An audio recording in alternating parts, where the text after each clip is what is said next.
According to statistics, on average, Uganda produces about 3.4 billion litres of milk annually. With the domestic milk consumption per capita rate of 64 litres only, most of the milk is exported to regional and international markets. Of late, Uganda's milk exportation to Kenya is on hold over unclear circumstances, a development that has adversely affected the whole milk production sector. The market in Kenya has a bit of a challenge because they are trying to protect their industry because we are very competitive. You have had allegations, but they have come here and found that we have increased production. While the talks are going on, we are also looking for other markets. We are not idle. You must have been seeing recent events where the president was involved in looking markets for coffee, for dairy. We are not resting. The Minister of State for Animal Industry, Bright Rwamirama, says with more market prospects in Europe and Asia, farmers ought to ensure explicit handling of milk throughout the production process. The reason we are giving this token of equipment is to encourage them to make sure that milk is clean.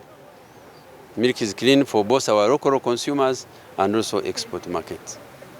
In the wake of value addition campaign of agricultural products for bigger returns, farmers in the milk sector have been cautioned not to confuse this with cream separation, as the practice is purely food fraud. Cream separation on the farm is not value addition.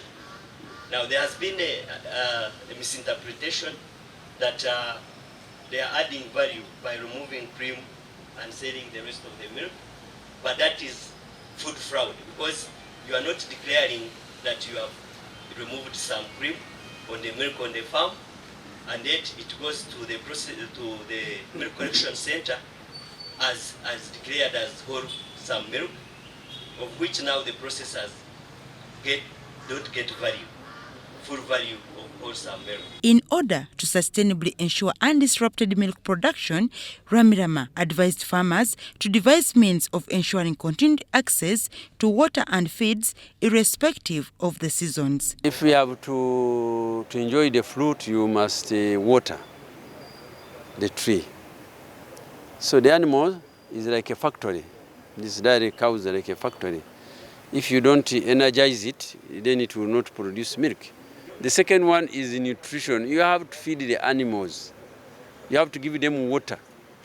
So that's why we are encouraging and giving these farmers seeds for pasture to make sure that there is continuous feeding of these animals so that the factories which are processing don't have to shut down during the dry season.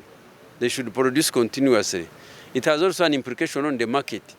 If you agree to take 2 million liters every day during the dry season and you take 300,000 liters, then you have lost the market. So far, government has distributed an assortment of seeds for pasture production to the selected farmers' cooperatives and circles.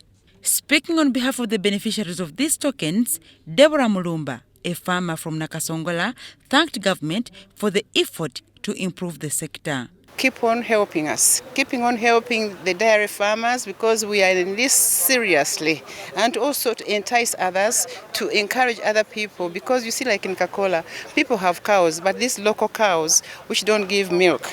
1 cup a day, 1 cup, 2 cups. But if they could embrace the dairy breeds and get more milk, it's likely that the poverty levels would reduce. The recipients of the quality milking equipment were drawn from 37 districts that make the milk shed of the country, like Ruhura, Nakasongola, Mpigi, Masaka, Chibuku, Kamuli, and Wakiso, among others. Launched in 2020, the Clean Milk Production Campaign focuses at bringing every stakeholder on board for concerted efforts towards registering rightful returns on investment in the sector. Dorcas Kimono, UBC TV News.